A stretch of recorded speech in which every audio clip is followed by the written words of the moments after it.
chegou o caixote lá em casa. Só tinha um canal de TV. TV Rio, Guanabara. Era Guanabara o estado do Rio. Né? Que hoje é a Globo, né? Brasil, né? Então, assim, só tinha um programa, era uma coisa assim. Eu cheguei, olhei aquilo, falei, gente, é meu papai. Papai, eu lembro direitinho. Um dia eu vou estar atrás daquela tela ali. Aí o papai falou, que bom, meu filho. Mas depois eu fiquei pensando, como que eu, um garoto tímido, medroso, ia conseguir um dia conquistar isso? E aí, finalmente, o meu ponto fraco se transformou no meu ponto forte. Como? Foi de um dia para o outro? Claro que não. Nada nessa vida pode ser depressa e deve ser depressa. Ela é feita devagarinho, a gente vai se vencendo e vai vencendo um dia, vence o outro, vem se fortalecendo e coloca meta. A vida precisa ter meta. Para você encontrar realmente o objetivo de vida, é você buscar a meta. O que você quer da sua vida? Pontuar exatamente aquilo que você quer para você realmente seguir esse caminho que você busca. Não é isso mesmo? Então, assim, eu não gostava muito de mim na época, não gostava da minha voz, não gostava do meu físico, não gostava da maneira de eu ser. Isso fez um bloqueio na minha pessoa, que eu fiquei, assim, uma pessoa antissocial, não gostava de encontrar com as pessoas, tinha medo. Tinha medo de perguntar quantas horas era uma pessoa na rua. Pra você ter uma noção como é que era, tá? Então, hoje eu falo que ser tímido, saúde e moda. Não existe mais esse negócio de timidez. Hoje a pessoa que é tímida, ela está perdendo muita vantagem. Inclusive, você tem um trabalho, né, voltado aí para ajudar as pessoas, né, que não conseguem, né, sair. E hoje, com a rede social cada vez mais presente, a gente precisando estar presente ali, as pessoas não conseguem nem falar daquilo que fazem, né? Tem medo da câmera, tem medo. Você tem noção, quando eu vou fazer palestra nos lugares, o pessoal corre, vai lá para trás, deixa as cadeiras da frente vazias, medo de ficar ali na frente. Tudo isso é insegurança. Mas não tem medo de fazer fofoca nos setores, né? Com certeza não tem não, tá? Mas eu digo sempre, essa é uma frase muito forte que eu acho. A coragem de ser simples é um dos maiores desafios que uma pessoa pode ter nessa vida. E quando a gente busca ser simples, a gente consegue mais firmeza. E tendo mais firmeza, você conquista a autenticidade. Para isso, nós temos que ter luz na consciência, porque enxergando o caminho, você encontra a firmeza e se equilibra. É através da luz, da firmeza e do equilíbrio que a gente vem conduzindo o caminho e vamos conquistando nosso espaço, né? Porque o maior trabalho que existe na Terra toda é da gente com a gente. Sim. A maior vitória que uma pessoa pode ter na vida é ela vencer o que ela tem de dentro. Eu tenho cada coisa dentro de mim que eu preciso vencer urgentemente. Até hoje, nos meus 67 anos, ainda não consegui vencer. Mas estou na peleja, né? Eu me recordo uma vez, Adriano, que eu cismei de ir para os Estados Unidos. Agora você vê a falta de foco. Como que a falta de foco atrapalha a carreira do homem profissional? Eu já tinha profissão, eu já tinha empresa de construção e cismei de ir para os Estados Unidos. E minha mãe um dia, eu lembro direitinho, no dia que eu fui sair para pegar minha mala, ela me fez uma pergunta que eu olhei para trás, eu me recordo direitinho. Minha mãe estava de camisola, era 5 horas da manhã, eu ia pegar um ônibus para ir para o Rio de Janeiro, para pegar o voo para os Estados Unidos. Minha mãe virou para mim e falou assim, Irã, eu peguei, olhei para trás, ela falou assim, o que é que você vai fazer lá? Até hoje, já se passaram 37 anos. E você não sabe eu explicar. Não sei responder essa pergunta da minha mãe até hoje. Então, hoje, quando eu vou fazer alguma coisa, eu lembro dela e faço assim, para quê? Para que eu vou comprar isso? Para que eu vou fazer isso? Qual que é a verdadeira intenção? Por trás, né? O que está por trás dessa minha vontade? Eu vou postar isso aqui na rede social a troco de quê? Onde que eu quero chegar? Qual que é a minha verdadeira intenção? Não é? Então, esse para quê, ele é um freio que a gente pode colocar na vida da gente. Toda vez que você vai fazer alguma coisa... Aprender a dizer não primeiro para nós mesmos. Né? Exatamente. Para que eu vou fazer isso? Qual que é a verdadeira intenção? Que se a pessoa parar mesmo para pensar, ela não faz. Não é? Então, assim, são coisas simples que eu estou aprendendo na minha caminhada, no dia a dia, com os meus pais, meus amigos, meus irmãos, e que me fizeram isso, né? Então, o objetivo, a falta de foco que eu tive como profissional, foi uma verdadeira derrocada na minha vida, né? Porque eu tive problemas sérios com a construtora que eu tinha, você sabe disso. A empresa fechou, fechou, fiquei sem emprego, sem trabalho, né? Tive que procurar outras coisas e me aproximei de Deus. Eu era uma pessoa totalmente cética. Eu não acreditava em nada. Até que a vida me mostrou que o Criador existe e que sem Ele nós não somos nada.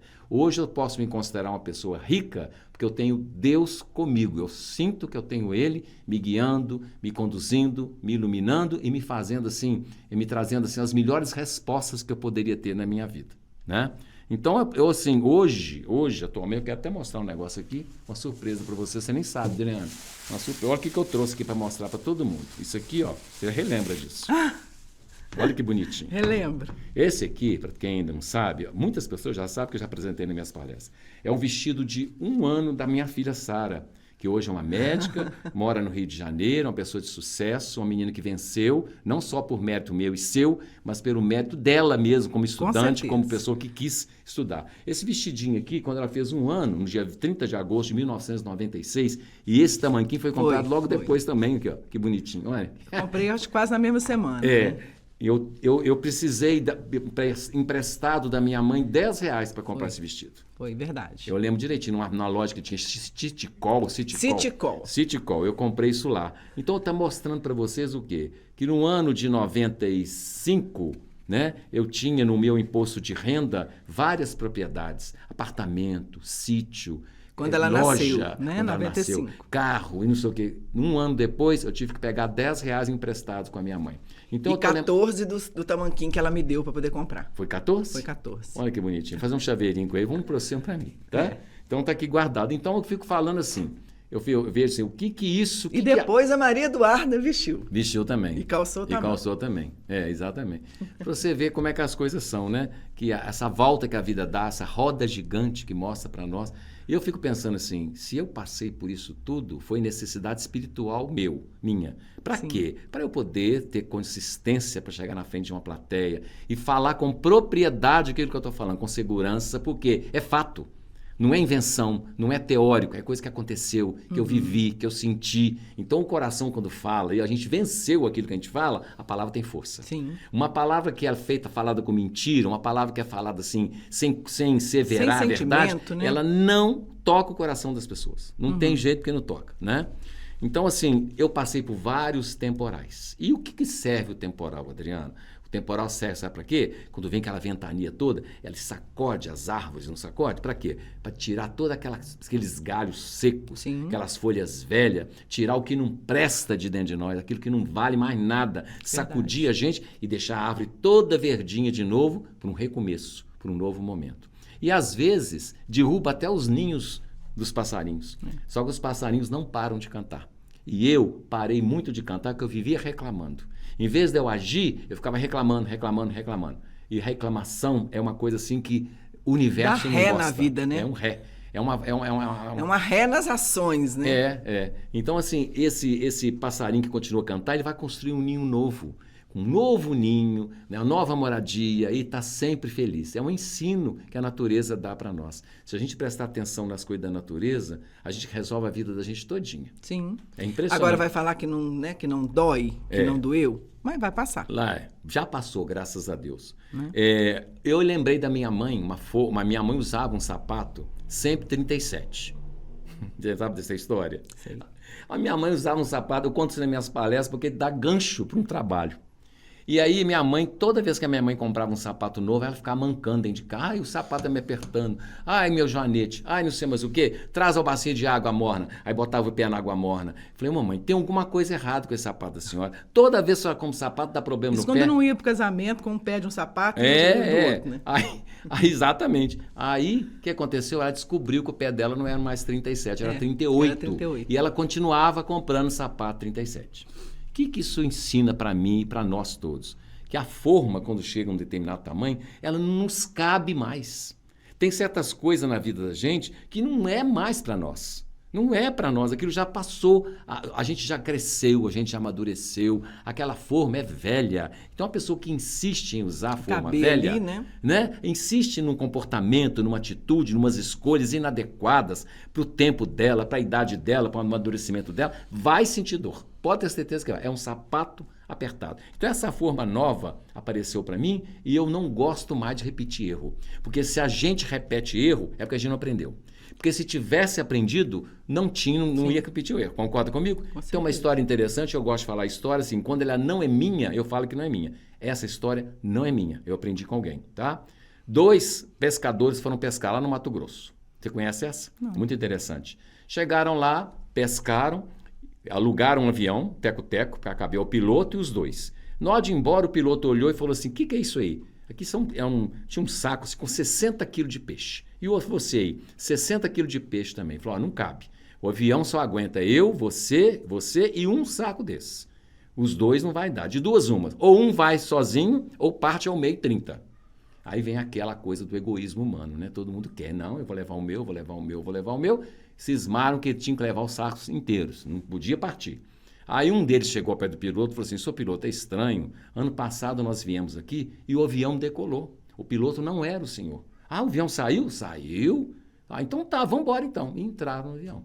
Aí entraram no avião, o avião chegou lá na cabeceira da pista, esquentou a turbina, foi subindo, assim, embicou e esborrachou no chão. A hora que ele esborrachou no chão, não aguentava o peso, o piloto avisou.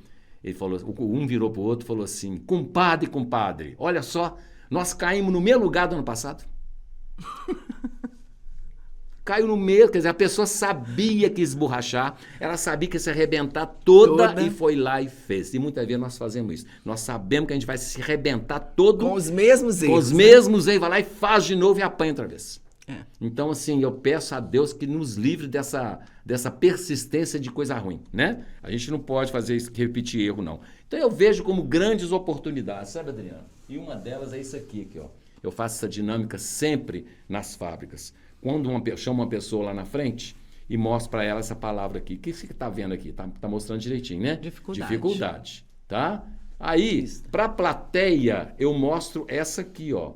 Oportunidade. E aí amarro na pessoa assim aqui, ó. Aí eu pergunto à pessoa, fulana, o que você está vendo? Você viu? Ela fala, ou ele fala, né? Dificuldade. E você, pessoal? O pessoal aí da plateia, o que está vendo aí? Oportunidade. Aí eu falo e pergunto, por quê que um está vendo uma coisa e outro está vendo outra, se é a mesma coisa que aqui está? É uma faixa só. Mostrando para nós que as dificuldades não passam de grandes oportunidades na vida da gente. Em toda dificuldade existe uma oportunidade. Exatamente. E na realidade, assim, a gente está vendo aqui, a pessoa que está aqui no escuro, porque ela estava no escuro, ó, ela não está vendo uma saída para aquela dificuldade dela. Quem está no claro, está do lado de fora, está vendo uma saída. Então, é dever nosso, quando vê uma pessoa que está em dificuldade, orientar ela. Falar, fulano, você não acha que você pode fazer isso? Eu recebi várias orientações, você também recebeu. Então, esse recomeço de vida, a gente recomeçar, qualquer setor, profissional, pessoal, eu já recomecei minha vida profissional várias vezes e Deus, não estou chamando teste, mas se precisar recomeçar de novo, a gente recomeça, tá? Sim. Mas, assim, uma coisa importante que a palavra que fala assim, nunca desista. Eu não sou a favor dessa frase. Porque tem certas coisas na vida da gente que a gente tem que desistir, sim. Porque os resultados começam a mostrar que aquilo ali é uma teimosia, né? Não é uma persistência. Porque Deus, quando fecha uma porta, ele fecha mesmo. Porque ele sabe que aquela porta não é sua. A sua porta talvez seja outra. O não que você está recebendo da vida é um grande sim e uma grande oportunidade para você trilhar um novo caminho. Completamente diferente. Então, eu não sou muito a favor desse nunca desista, não. Isso aí é uma frase tóxica, que ela intoxica a pessoa. Tem muitos profissionais motivacionais, eu tenho um pouco de medo, às vezes, de perceber certas falas de alguns profissionais, que falam que a pessoa é capaz de tudo. E nós não somos capazes de tudo. Sem autorização divina, nós não somos nada. Não adianta você querer ser o hors concurso, se Deus falar que não, é não. Se você não merecer, não merece. Tá? Então, essa minha maneira de pensar é a minha maneira de enxergar as coisas da vida, sabe? Então, assim, nós temos desafios, né? A vida é um desafio. E uma coisa assim, importante que a gente tem para poder vencer um desafio é a gente ter fé. Fé em quem? Fé em Deus, fé na gente, fé na vida, fé no nosso propósito, acreditar no amanhã, ser uma pessoa mais positiva, mas positividade verdadeira. Não é aquela positividade tóxica, não é aquela sonhação, não é aquela... A pessoa às vezes sonha com coisas muito grandiosas que não é cabível para ela naquele momento. E uma coisa também para a gente poder vencer um desafio é ter raiz. O que é uma raiz? Não é uma planta. Raiz é o lugar onde a planta se entranha na terra e se firma, né? A raiz é onde a planta vai lá puxar a água toda que tem no lençol para se alimentar, não é? Então, a raiz é muito importante. Floresça aí mesmo onde você está plantado. Onde você está plantada? Você está plantada em Ubá? você está plantada nesse estúdio aqui agora, que Deus te deu essa oportunidade de você conduzir esse trabalho muito bem conduzido, não é? Então você está tendo, assim, de Deus, uma oportunidade de se enraizar, prosperar, crescer, dar bons frutos e trazer uma sombra para muita gente ainda por cima, não é? Como está trazendo para mim aqui agora uma oportunidade de vir aqui e falar para tantas pessoas que estão nos vendo aí agora. E Deus fala, na palavra de Deus, fala muito bem claro assim, e diz assim, quer ver? Deus nos coloca onde o Espírito precisa evoluir. Onde o nosso espírito precisa evoluir, ele nos coloca na família que a gente tem que nascer, com a pessoa que a gente vai casar, com os filhos que a gente vai ter, com os irmãos que a gente vai ter. É a necessidade do espírito. Em Apocalipse 3 diz assim, servimos a Deus que abre portas que ninguém consegue fechar e fecha portas que ninguém consegue abrir. E ele disse, eu sei que você está com pouca força, mas você não negou o meu nome e manteve a minha palavra. Então, Deus está dizendo assim para ele, que se a pessoa aceitar quando a porta é fechada. Experiência de vida minha, você já sabe disso. Recentemente eu tentei digamos assim, um empreendimento lá no Espírito Santo e não deu certo. Deus falou claramente para mim assim, aqui não é o seu lugar. Sim. Não é? A gente tem que aceitar isso e não achar que é fracasso. Não é um fracasso, é porque existem coisas mais importantes para serem feitas. Ele está nos livrando. É um livramento de alguma coisa ruim que provavelmente iria acontecer. Você pensa assim também, André? Com certeza. Eu também penso assim. Até a respeito, né, do que você falou da gente ser luz para as pessoas, né? Trazer junto, só se observar, né? Os próprios grandes inventores da humanidade aí, né? Da era do automobilismo, do próprio avião, da energia elétrica. Os irmãos, né, lá, Graham Bell, que trouxeram aí pra gente o telefone. Eles não fizeram uma coisa só para eles fizeram... Servindo ao mundo. Compartilhando com o mundo. Exatamente. Então, assim, é muito sério isso. Né? Então, falar em compartilhamento. Toda obra pode ser compartilhada. Exatamente. Né? E hoje o meu objetivo de vida é esse, é compartilhamento. Que eu vou falar a respeito da Covid, que eu fiquei doente e que mudou dentro de mim a respeito disso, que é muito interessante, tá? Tem uma história também que não é minha. Não é minha essa história, que diz assim, 2 agricultores pedindo chuva porque estava tudo seco. Aí se encontraram e falaram assim, nós vamos ter que rezar, pedir a Deus. Porque, gente, a oração tem uma força muito mais poderosa que a gente imagina. Da mesma maneira que os cientistas tiram a energia atômica dos átomos, a oração é a energia espiritual, que é poderosa como uma bomba atômica. Principalmente quando existem muitas pessoas reunidas em prol do mesmo objetivo. Aquilo faz uma força extraordinária, criando uma egrégora, que é a energia daquele lugar, não é? Que soma todo mundo, uma egrégora muito positiva, muito interessante isso. Então, esses rezaram e foram para casa pedindo chuva. Chegaram no sítio, o número 1 fez assim, foi lá, arrancou o mato da terra, arou, preparou, fez a covinha, botou a semente, botou o adubo e ficou lá esperando a chuva, confiando na oração dele. O outro foi para casa e não fez nada. Não fez a parte dele. Não. Aí eu te pergunto, qual dos dois acreditou na chuva? O 1 o que preparou. Ou o 2? O 1. Aí eu me pergunto, e eu? Quem que eu sou? Eu sou quem? Eu sou 1? Será? Será que eu estou preparando mesmo para receber o que eu mereço? Será que eu estou fazendo a minha parte, como eu falei da outra vez, né? Isso também é ter fé, né? O outro não preparou porque, na verdade, ele não queria tanto. Não acreditou tanto. Não acreditou. E será também que eu estou preparado para receber o que Deus está mandando para mim? Será que eu tenho estrutura para receber o presente que Ele vai mandar? Será que eu estou preparado para receber as bênçãos, essa chuva de bênção sobre mim? Será que eu estou? Então, eu não sei, né? Então, eu estou examinando ainda, né? Aí, Adriana, o que eu fiz? Depois de muito... Corre para lá, puxa para lá, que a minha vida foi aquela coisa, eu fui ser palestrante. Aí ninguém acreditava, e aí começou a ter a persistência. Aí não foi o nunca desista, né? Eu fui batendo de porta em porta. Posso fazer uma palestra? Posso? Quase 1 ano. Aí quando uma empresa abriu a porta, fez uma verdadeira avalanche, foi fazendo assim, ó, as empresas tudo querendo, e eu, assim, fiz muitas, até hoje 2.500 palestras em todo o país, graças a Deus, com 19 anos de carreira. Estou fazendo agora, nesse meio do ano. 19 anos de carreira com 2.500 palestras em todos os setores, em indústria, comércio, fábricas, equipes de venda, né? Convenção de venda, prefeitura, dependente químico, até na cadeia pública já foi feito. Então, assim, a experiência que Deus está me dando de compartilhar o conhecimento com as pessoas, né? trazendo junto a palavra dele. Né? E algumas umas passagens que me marcaram muito na minha carreira de palestrante, uma que mais me marcou recentemente, eu vou falar, foi uma palestra que eu dei em Rio Branco, na Tigos Baby, que quando acabou a palestra, uma palestra muito forte, que fala a respeito do vício de tudo que eu tratei, vício da bebida, do cigarro, vício da comida, vício do sexo, vício da em língua. Pessoas, né? Tem gente que é tão tem gente que é viciada em falar dos outros, você sabe. Tem gente que é tão viciada em falar dos outros, mas tão que o dia que ela fala assim, hoje não vou falar de ninguém, ela nem dorme de noite. Ela fica com a abstinência da fofoca. É sério? A pessoa tá rindo, é verdade. Ficou abstinência da fofoca, ela não falou de ninguém. Não, porque nós temos casos na família. Entendeu? Então, assim, o que me marcou foi na hora que a gente pediu todo mundo para dar uma baia, eu abracei todos os funcionários, ficaram em fila, foi um a um. Quando chegou, lembro um rapazinho novinho, eu abracei ele encostou a cabeça no meu ombro assim, eu vi que ele estava chorando, me quase chorando. Aí passou, eu fui lá na empresa, ele pegou, me chamou, falou, ô senhor Irã, eu quero agradecer o senhor por aquele abraço que o senhor me deu. Ô filho, que coisa, eu te dar outro aqui então, eu dei um abraço dele então. Aí ele virou para mim e falou assim, nunca recebi um abraço na minha vida. Você parou para você pensar um negócio desse? Falou, mas ele não tem pai, não tem mãe? Com certeza não. Com certeza foi abandonado, morou nesses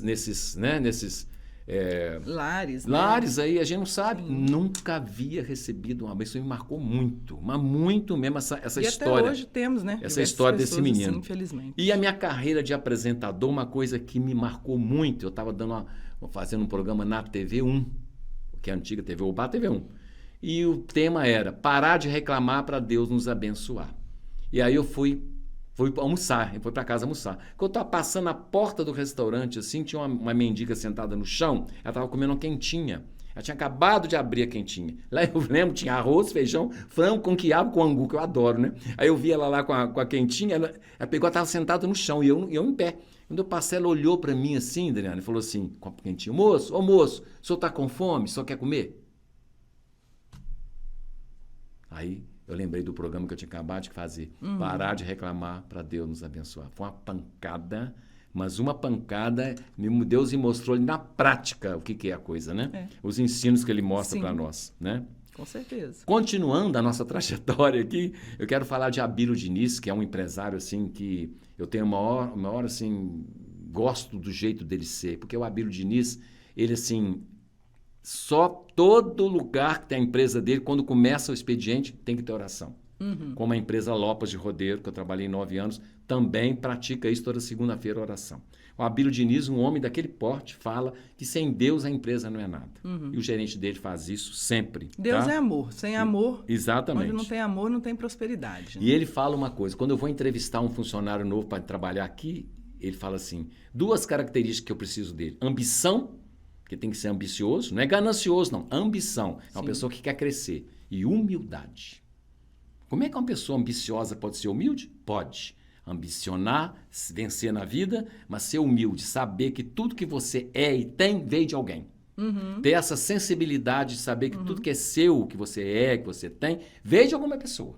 Tudo já existe, né? Tudo já existe. Você só acessou. Você só acessou, exatamente, né? Exatamente. Então eu gostei muito, e ele fala muito do capitalismo consciente. O capitalismo consciente são as empresas que têm, não só visando lucro, elas querem compartilhar com a sociedade também os lucros que ela tem, no sentido de benefícios para a sociedade. Então, um empresário como esse merece aplauso. Sim. E eu recomendo, assim, se você, empresário, está me vendo e ouvindo, pense um pouco nisso, nesse capitalismo consciente, de fazer a sua empresa ser um instrumento de Deus na Terra para fazer o bem para o próximo. Sim. Não é verdade? Muito bem. Vamos ver aqui, então. Como nós falamos, né? A oração, nós temos um ponto aqui no nosso cérebro que chama ponto de Deus. Isso foi provado pela ciência, não é misticismo. Que quando a pessoa coloca as mãos assim, nesse sentido, ou a pessoa ajoelha, ou a pessoa olha para o alto, nesse sentido assim, ó, principalmente se tiver os 3 juntos, aciona um ponto aqui dentro do nosso cérebro, chamado ponto de Deus, que nos dá uma sensação de pertencimento. A pessoa se integra à natureza divina, às coisas da terra. Então, por isso, quando a gente vê uma imagem de santo, já notou que os santos estão sempre com a mão assim, olhando para cima? Sempre. Trazendo sempre para nós assim, essa oportunidade de ligar, o nosso pensamento, o nosso coração a Deus, para Ele nos orientar naquilo que nós precisamos. Tá? Então, realmente, o nosso diferencial está na nossa autenticidade, na nossa marca.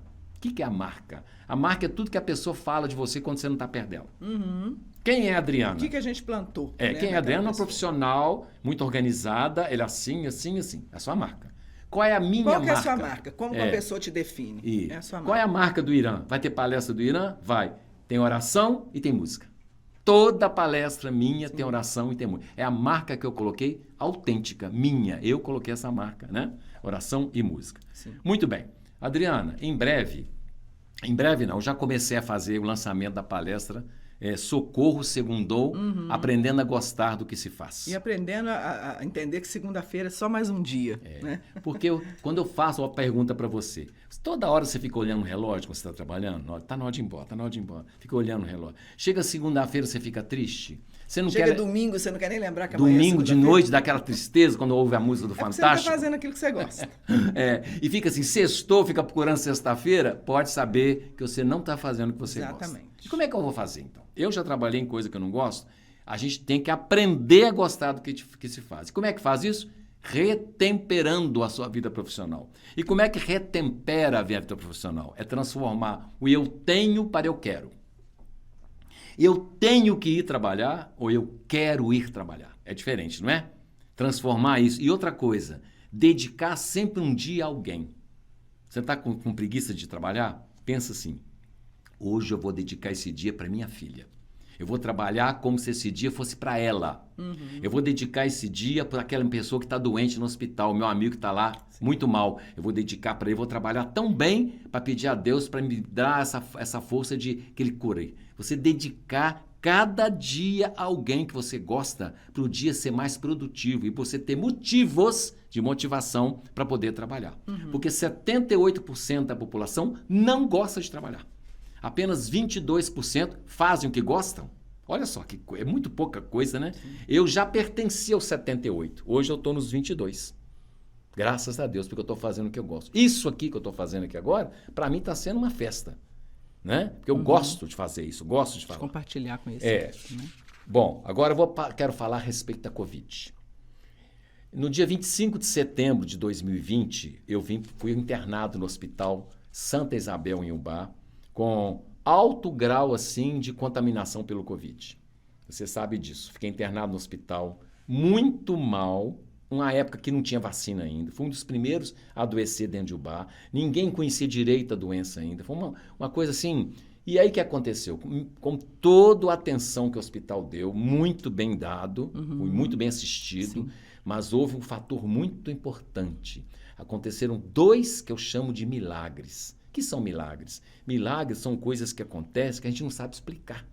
Então aconteceram 2 milagres, um espiritual e o outro material. O espiritual não me cabe falar aqui, porque a gente tem que respeitar as crenças de cada um. Sim. Mas aconteceu uma situação no CTI, que hoje ninguém explica até hoje, nem os médicos e nem as enfermeiras. Aconteceu no dia 1º de outubro de 2020, um fenômeno, vamos falar assim, e no dia 3, 2 dias depois, eu estava fora do CTI. Impressionante esse milagre que aconteceu, que eu guardo no meu coração assim, com muita alegria que Deus me deu essa chance de viver mais tempo. Aí agora o milagre material eu posso contar, porque é mais fácil de entender. Fui para o quarto particular, sem plano de saúde. Eu tinha plano de saúde. Na época eu trabalhava como assessor de um deputado, mas aí ele não foi reeleito, eu fiquei naquela, deixa para amanhã, deixa para depois. E nunca faz. O canimbamba, amanhã eu vou. Não fiz o plano. O que aconteceu? E agora, como é que paga? Como é que paga? 10 dias num quarto particular, no mínimo 15 mil reais, eu calculei. A hora que eu desço, que eu chego na portaria, como eu estava de alta já, aí aconteceu o segundo milagre material, que eu pergunto à moça, quanto ficou e como é que eu vou fazer para pagar? E ela respondeu assim, embrulhou o papel no envelope, entregou e falou assim, pode ir que é um presente do hospital para o senhor. Pelo amor de Deus, né? É um milagre desse incontestável, né?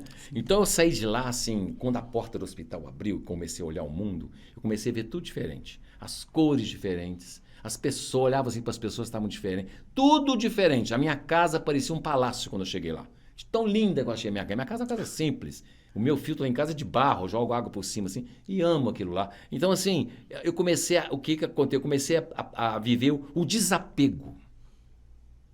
O desapego. O apego é uma das coisas que nos prende na vida e nos traz muito peso. O apego, ele não é à toa que ele termina em E-G-O. É o ego, o apego. O apego, né? A desapegar. Eu comecei, então, a perceber que eu precisava desapegar das coisas da vida. Porque, né, a gente tem que ser realista e entender que nós não estamos aqui de passagem, sim, que isso é muito transitório. Eu já perdi grandes amigos. Os meus melhores amigos já não estão mais na Terra, já foram embora. Então eu fico pensando assim, meu dia também vai chegar, sim, e eu não vou ficar aí preso a nada não, sabe? Não vou ficar fazendo questão de bobagem, questão de coisas pequenininhas. Não. Eu decidi, tomei a decisão, eu retemperei a minha vida. Fiz um novo modelo de vida, usando as mesmas coisas que eu tenho dentro de mim, né? Os meus defeitos e as minhas qualidades, e retemperei isso tudo, dei um novo gosto, um novo sabor, fiz um mexidão dentro de mim, e, né, com novos temperos, para poder saborear a vida melhor, enxergando ela de outra maneira agora, sabe? Então, assim, por exemplo, eu fiquei diabético. Depois da Covid, foi uma consequência que a Covid teve. Aí fiquei pensando assim, gente... Será que essa diabetes não foi para me salvar? Porque eu estava fazendo tanta bobagem, comendo tanta porcaria. Será que de repente ela é um filtro para mim? Entendeu o que eu estou te falando? Eu estou sentindo que hoje, depois que eu constatei diabetes, eu estou muito mais saudável do que antes. Entendeu? Por quê? Eu estou me policiando no que eu vou comer, eu parei de comer coisas que não deve, sim, eu estou fazendo exercício físico que eu não estava fazendo. Então ela veio assim, de repente, entre aspas, um mal que na realidade foi abençoado para prolongar até o tempo de vida. A gente não sabe. É verdade. A gente não sabe o que Deus planejou para a gente. A gente não conhece quase nada. Então, assim, eu aconselho você, se você ainda está assim, sabendo o que fazer da sua vida, a primeira coisa que você precisa fazer é aceitar a vida como ela é. A falta de aceitação é uma coisa assim, muito triste. E a falta de aceitação tira a energia da pessoa. Aceita, busca ser melhor, busca ter mais, mas não faz isso a primeira coisa da sua vida, não. Não estraga seu casamento, não estraga a sua relação com o seu filho, sua filha, com seus amigos. Não faz isso com você, que você não merece. Nós não merecemos isso, não. Tá? Hoje eu tenho essa consciência, graças a Deus. Tá? E é isso. Hoje tivemos mais um Adri Podcast e a gente te espera no próximo.